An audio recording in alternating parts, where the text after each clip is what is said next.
Pen जेब में टांग दिया, कंधे पे कैमरा लगा दिया, हाथ पीछे बांध दिए।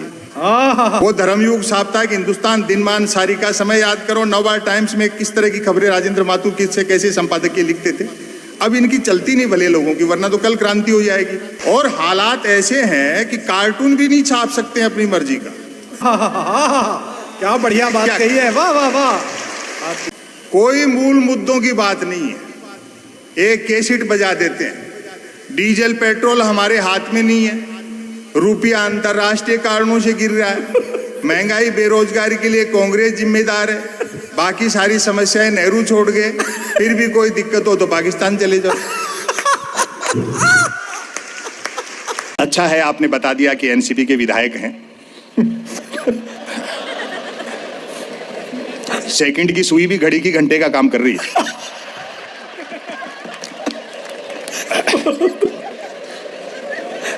ये मोहब्बत रहनी चाहिए। अभी पिछले दिनों एक कवि सम्मेलन में सामने विधायक बैठे थे, मुझे पता नहीं था किस पार्टी के हैं, तो मैंने ऐसे पूछ लिया, मैंने कहा साहब बीजेपी में हो, कांग्रेस में हो क्या? बोलो नहीं बीजेपी में हूं, कांग्रेस में घंटे भर पहले थे।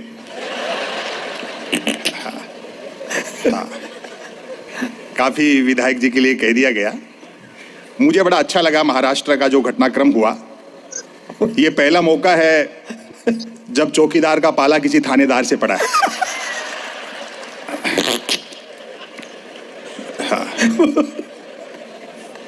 स्वस्थ लोकतंत्र में विपक्ष बहुत मजबूत होना चाहिए, और जब चुना हुआ विपक्ष कमजोर हो तो यह जिम्मेदारी बुद्धिजीवियों पर आ जाती है। बहुत अच्छे, बहुत अच्छे। मुझ पर और डॉक्टर कुमार विश्वास पर और तमाम कवियों पर, विशेषकर मुझ पर यह आरोप लगता है, कई लोग तो कहते भी हैं कि संपत सरल जी बैलेंस किया करो, आप एक तरफा क्यों बोलते हो? मैंने कहा जी बैलेंस करने के लिए ही तो एक तरफा बोलते हैं। आए हाय वाह। कोई मूल मुद्दों की बात नहीं है, एक कैसेट बजा देते हैं। डीजल पेट्रोल हमारे हाथ में नहीं है, रुपया अंतरराष्ट्रीय कारणों से गिर रहा है, महंगाई बेरोजगारी के लिए कांग्रेस जिम्मेदार है, बाकी सारी समस्याएं नेहरू छोड़ गए, फिर भी कोई दिक्कत हो तो पाकिस्तान चले जाओ।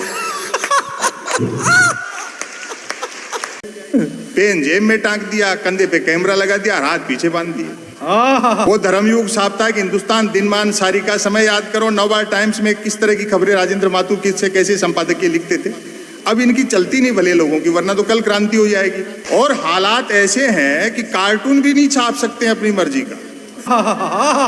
क्या बढ़िया बात कही है, वाह वाह वाह। कोई मूल मुद्दों की बात नहीं है, एक कैसेट बजा देते हैं। डीजल पेट्रोल हमारे हाथ में नहीं है, रुपया अंतरराष्ट्रीय कारणों से गिर रहा है, महंगाई बेरोजगारी के लिए कांग्रेस जिम्मेदार है, बाकी सारी समस्याएं नेहरू छोड़ गए, फिर भी कोई दिक्कत हो तो पाकिस्तान चले जाओ। पेन जेब में टांग दिया, कंधे पे कैमरा लगा दिया, हाथ पीछे बांध दिए। वो धर्मयुग साप्ताहिक हिंदुस्तान दिनमान सारिका समय याद करो, नवभारत टाइम्स में किस तरह की खबरें राजेंद्र माथुर किससे कैसे संपादकीय लिखते थे।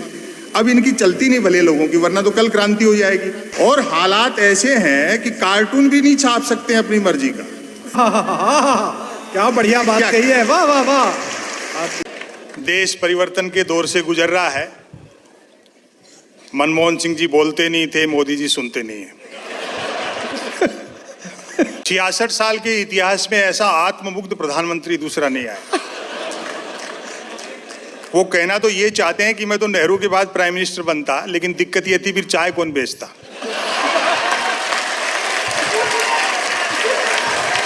बोलने का ऐसा कोई माध्यम नहीं है जिसको वो छोड़ना चाहते हैं।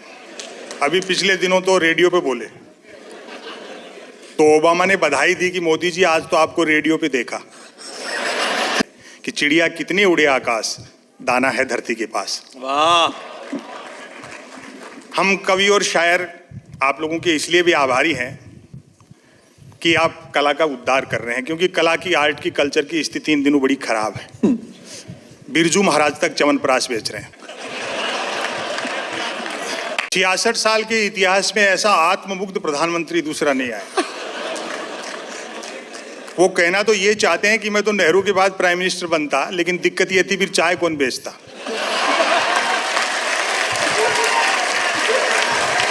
बोलने का ऐसा कोई माध्यम नहीं है जिसको वो छोड़ना चाहते हैं। अभी पिछले दिनों तो रेडियो पे बोले, तो ओबामा ने बधाई दी कि मोदी जी आज तो आपको रेडियो पे देखा। देश परिवर्तन के दौर से गुजर रहा है। मनमोहन सिंह जी बोलते नहीं थे, मोदी जी सुनते नहीं है। देश परिवर्तन के दौर से गुजर रहा है। मनमोहन सिंह जी बोलते नहीं थे, मोदी जी सुनते नहीं है। कि चिड़िया कितनी उड़े आकाश, दाना है धरती के पास। वाह। हम कवि और शायर आप लोगों के इसलिए भी आभारी हैं कि आप कला का उद्धार कर रहे हैं, क्योंकि कला की, आर्ट की, कल्चर की स्थिति इन दिनों बड़ी खराब है। बिरजू महाराज तक च्यवनप्राश बेच रहे हैं। आप सब लोगों का अभिवादन। माइक ठीक है? वो ज्यादा अच्छा हो तो 2 मिनट यहाँ फोटो खिंचवा लो, फिर वहां से बोलेंगे। बड़ा मन से आप सब लोग सुन रहे हैं इतनी देर से। और मैं देख रहा हूँ जो दाहिने बाएं जो लोग खड़े हैं, कुर्सियां खाली हैं, आप लोग भी अपना स्थान ग्रहण कर लें। दरअसल खाली कुर्सियों के बावजूद लोग बैठ नहीं रहे हैं। हिंदुस्तानी आदमी ऐसी किसी चीज पर बैठना ही नहीं चाहता जिस पे लेट नहीं सकता हूँ।